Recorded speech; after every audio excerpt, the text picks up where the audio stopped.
Good morning, welcome back to my channel. അപ്പം ഇന്നത്തെ വീഡിയോയിൽ നമുക്ക് നമ്മുടെ റോസ് പ്ലാന്റ്സിനെ എങ്ങനെ ബുഷിയാക്കി എടുക്കാം എന്ന് നോക്കാവേ. ഇതിൻ്റെ ബാൽക്കണിയിൽ നിന്ന ഒരു റോസ് ആണ് കേട്ടോ. ഒരു വീഡിയോ പർപ്പസിന് വേണ്ടിയിട്ട് ഞാൻ വെളിയിൽ കൊണ്ടുവന്ന് വെച്ചിരിക്കുന്നതാണ്. ഇപ്പോൾ ഇത് അത്യാവശ്യം നല്ല ബുഷിയായിട്ടാണല്ലോ നിൽക്കുന്നത്. വലിയ പൊക്കമൊന്നുമില്ല, എന്നാൽ നിറയെ ബഡ്സും ഷൂട്ട്സും ഉണ്ട്, അതുപോലെ തന്നെ ഫ്ലവേഴ്സും ഉണ്ട്. അപ്പം എങ്ങനെയാണ് നമുക്ക് ഒരു ചെടിയെ ഇങ്ങനെ ആക്കി കൊണ്ടുവരാൻ പറ്റുകയെന്ന് നോക്കാവേ. റോസ് ചെടി ബുഷിയാകാനായിട്ട് നമ്മൾ ആദ്യം ചെയ്യേണ്ടത് എന്താണെന്ന് വെച്ചാൽ കറക്റ്റായിട്ടുള്ളൊരു പ്രൂണിങ് മെത്തേഡ് നമ്മൾ ഫോളോ ചെയ്യണം കേട്ടോ. ഒരിക്കലും ഒരു റോസ് പ്ലാന്റിനെ നമ്മളിങ്ങനെ വളർന്ന് മുകളിലേക്ക് കൊണ്ടുപോകാനായിട്ട് വിടരുത്. ഇത് കണ്ടോ, ഇത് അത്യാവശ്യം ബുഷി അല്ലാത്തൊരു റോസാണ്. എന്തുകൊണ്ടാണെന്ന് വെച്ചാൽ ഇതിൻ്റെ പ്രൂണിങ് കറക്റ്റ് അല്ല. ഓക്കെ, അപ്പോൾ ഇങ്ങനെ നിൽക്കുന്നത്.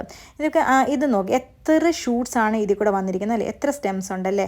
അപ്പോൾ ഈ സ്റ്റെംസിൻ്റെയൊക്കെ മുകളിൽ നോക്കി ഞാൻ പ്രൂൺ ചെയ്ത് കൊടുത്തുകൊണ്ടാണ് പുതിയ പുതിയ ഷൂട്ട്സ് പിന്നെ അതിൽ വന്നിരിക്കുന്നത്. അപ്പോൾ ഇതൊരു ബുഷി ആയിട്ട് തന്നെ നിൽക്കും. ഇനി മുന്നോട്ട് എന്ത് ചെയ്യും, ഇതിലൊക്കെ മുട്ടുകളൊക്കെ വന്ന് പൂക്കളൊക്കെ ആയി കഴിയുമ്പോൾ പിന്നെ അത് ജസ്റ്റ് ഇങ്ങനെ നമ്മളൊന്ന് കട്ട് ചെയ്ത് കൊടുക്കും. അപ്പോൾ എന്താ സംഭവിക്കുക, പിന്നെയും കുറേ ബ്രാഞ്ചസ് അതിൽ ഉണ്ടാവും. അങ്ങനെയാണ് കേട്ടോ അത് ബുഷിയാക്കി എടുക്കുന്നത്. രണ്ടാമത്തെ കാര്യം എന്ന് പറയുമ്പോൾ നമ്മൾ ചെടിക്ക് നല്ല സൂര്യപ്രകാശം കിട്ടുന്ന പോലെ വെക്കണം കേട്ടോ. കാരണം സൂര്യപ്രകാശം ഇല്ലെങ്കിലുണ്ടല്ലോ, ഇത് സൂര്യപ്രകാശം അന്വേഷിച്ച് ഇതിൻ്റെ സ്റ്റെം ഇങ്ങനെ വളർന്നങ്ങ് പോകും, അതിനകത്ത് പൂക്കളൊന്നും ഉണ്ടാകത്തില്ല. ഓക്കെ, പിന്നെ മൂന്നാമതായിട്ട് നല്ല ഡ്രെയിനേജ് സിസ്റ്റം നമ്മൾ ഉറപ്പാക്കണം. അതുപോലെ തന്നെ നാലാമതായിട്ടെന്നുള്ള കാര്യം എന്താണെന്ന് വെച്ചിട്ടുണ്ടെങ്കിൽ നമുക്ക് ഒരു ബാലൻസ്ഡ് ആയിട്ടുള്ള ഫെർട്ടിലൈസർ കൊടുക്കാനായിട്ട് നമ്മൾ ശ്രദ്ധിക്കണം കേട്ടോ.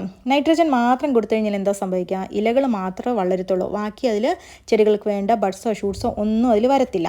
അപ്പം ബാലൻസ്ഡ് ആയിട്ടുള്ളൊരു ഫെർട്ടിലൈസർ എന്ന് പറയുമ്പം നൈട്രജൻ, ഫോസ്ഫറസ്, പൊട്ടാഷ് എന്നിവ അടങ്ങിയ ഒരു ബാലൻസ് ഫെർട്ടിലൈസറാണ് കേട്ടോ.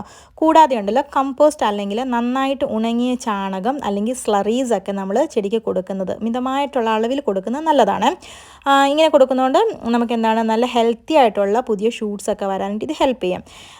പിന്നെ ഒരു കാര്യം എന്താണെന്ന് വെച്ചിട്ടുണ്ടെങ്കിൽ ഉണങ്ങിയ പൂക്കളും ഏതെങ്കിലും ശിഖരങ്ങളൊക്കെ ഉണ്ടെങ്കിലുണ്ടല്ലോ അതൊക്കെ നമ്മൾ അപ്പോൾ കട്ട് ചെയ്ത് മാറ്റണം കേട്ടോ. പോരാത്തതിന് നമ്മൾ ത്രിപ്സ്, മൈറ്റ്സ് പോലെയുള്ള ചെറിയ ചെറിയ ജീവികളുണ്ടോ എന്നൊക്കെ നമ്മൾ എപ്പോഴും ചെക്ക് ചെയ്തുകൊണ്ടേ ഇരിക്കണം. മറ്റൊരു ഇമ്പോർട്ടൻറ്റ് കാര്യം എന്താണെന്ന് വെച്ചിട്ടുണ്ടെങ്കിൽ നമ്മൾ നമ്മുടെ ചെടിയിൽ ഫംഗൽ ഇഷ്യൂസ് വരാതെ കൊണ്ട് വളരെയധികം ശ്രദ്ധിക്കണം കേട്ടോ. ഈ ചെടി കണ്ടോ, ഇത് എന്തുകൊണ്ടാണ് ഇത്ര ഹെൽത്തി ആയിട്ട് നിൽക്കുന്നതെന്ന് അറിയാമോ? നമ്മുടെ പ്ലാന്റ്സ് ഒക്കെ ഒരു പോളി ഹൗസിലാണ് നിൽക്കുന്നതെങ്കിലുണ്ടല്ലോ ഇതുപോലെ ആയിരിക്കും കേട്ടോ. കൂടുതൽ രോഗങ്ങളൊന്നും കാണില്ല, അതിന് ആവശ്യമുള്ള വെള്ളം മാത്രമേ കിട്ടുന്നുള്ളൂ. നമുക്ക് ഫെർട്ടിലൈസറൊക്കെ എപ്പോഴും ഇട്ട് കൊടുക്കാനൊക്കെ പറ്റും. ഇപ്പോൾ മഴക്കാലം എന്ന് പറഞ്ഞാൽ കൂടുതൽ വെള്ളം വന്ന് നമ്മുടെ ചട്ടിയിലൊക്കെ വീഴുമ്പോഴത്തേനും അതിനകത്തുള്ള വളങ്ങളെല്ലാം വാഷ് ഔട്ടായി പോകുന്നുണ്ടാവും. പുതിയ വളങ്ങളൊന്നും ഇപ്പോൾ കൊടുക്കാനും പറ്റില്ല, കാരണം വേര് ചീഞ്ഞു പോകുന്നുള്ളൊരു പേടി കാരണം കൊണ്ട്.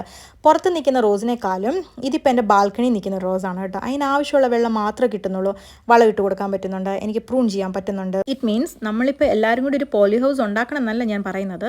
നമ്മൾ ഇങ്ങനെ ചെടി വെക്കുന്നത് കൊണ്ട് പുറത്ത് വെക്കുന്ന ചെടിയേക്കാളും ഇത് ഹെൽത്തി ആയിട്ട് നിൽക്കുന്നു എന്നാണ് ഞാൻ കാണിച്ചു തന്നത് കേട്ടോ. അപ്പോൾ ഇന്നത്തെ റോസ് വിശേഷങ്ങൾ ഇത്രയൊക്കെ ഉള്ളൂ. പുതിയ റോസ് വിശേഷങ്ങളുമായി നമുക്ക് മറ്റൊരു വീഡിയോയിൽ കണ്ടുമുട്ടാവേ.